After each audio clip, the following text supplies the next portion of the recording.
You would not want to be beamed up to the meat ship. What's up, buddy?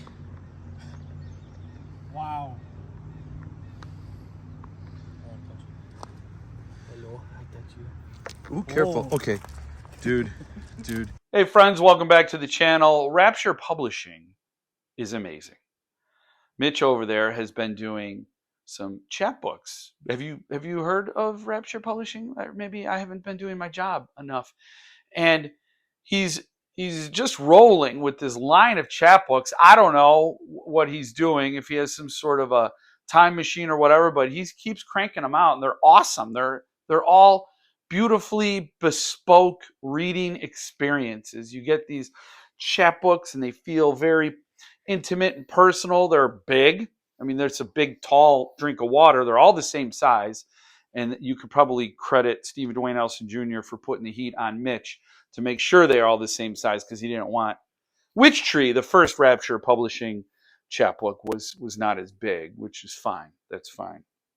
It's always good to have that one-off original that everybody then hunts for and can't find, and then they're mad. But the rest of them are about this size, loaded with art, and they all have very interesting numbering, page enumeration visuals. So in this case, it's a garrote. It's a garrote. But that's the overall. This in particular is the third time that Mitch at Rapture Publishing has introduced me to a new author that I've loved. First was Chris Panettiere, who does all the art for all the Rapture Publishing chapbooks. Then there was Brian Evenson. So Chris Panettiere did Death on the Swayback. Beautiful, wonderful, creepy, environmentalist horror. I don't know if that's a turn on or a turn off. I'm not, politically active like an activist or anything, but environmental horror, I dug it a lot. So there's that. And then there was Brothers Keeper by Brian Evenson, which is just, I get chilled to the bone when I think of that story. Wonderful story. And now we have Meat Ship by Sam Rebelein. So is that like Maybelline, but with a rebel? Rebelein? Maybe he's born with it. Maybe it's Rebelein. He's a rebel. I don't know. And I apologize to Sam if I'm just trouncing his last name, but I've never heard of this author, but man, I loved this story. I just did a review for Widows of Winding Gale, and I don't like doing reviews. I said that and that because I don't like to share too many plot details.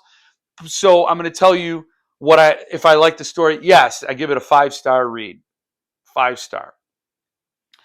Why did I like it? Well, it's wonderfully written, very compulsively written. It just pulls you through, and love his use of language. It is like, it's bouncy. I want to say it's bouncy because you feel like you're just moving along, you're just bouncing along this story, and you're like, then you realize you're going down a funnel, and in the bottom of the funnel is a meat grinder. So you're having fun as you're bouncing and swirling. You're like, wait a second, this ain't a water slide. This is a funnel to a meat grinder. Can I stop now? And Sam's like, no, I've oiled the sides of the funnel. So you could put your arms and legs out, but you're sliding. You're going to that meat grinder.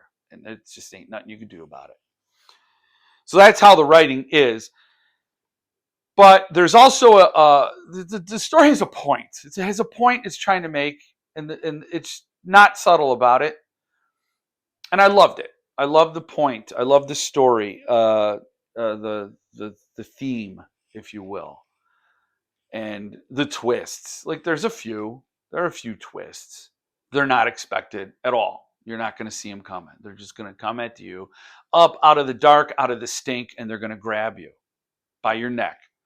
I did also love that about his writing, where it's very visceral. You feel it. You feel these things that Evangeline is going through. I think that's the captain's name, and I'm just not even going to fact check myself. And I'm probably going to fact check. I'm probably going to fact check myself once I'm done recording. But you'll find out, and you can fact check me when you order it, because it's available for pre-order today or order today. I don't know. I don't really know, actually, because I do the lettered bundle, so I'm on autopilot. So I don't have to go to the site and order. Whatever. That's beef daddy business. That's beef daddy business. But you can get over to the Rapture Publishing site today and order this. It also has a cool pint glass. It's very cool because Rapture Publishing they know the guy that did Rapture Brewing. They're very similar. It's like a Fight Club thing going on. And you can order this. You can get a pint glass. I'm on the fence about the pint glass. I want it. Of course I want it. But after you read the story, you're going to want to drink a meat ship? I don't know. That's whatever. That's your business. But I totally recommend it. I love these chapbooks. And Mitch has had a fantastic track record of introducing me to authors. And it's a bespoke experience. I think, in my opinion, if you want to get introduced to new authors, and just subscribe to these chapbooks, and they're beautifully done, wonderfully produced. I've yet to be disappointed. I've been very, very happy with the whole production, and then you get a sampler of authors. It's pretty awesome. So go check it out. Links in the description. Thank you for joining me this time. I hope to see you again next time. In the meantime, stay frosty.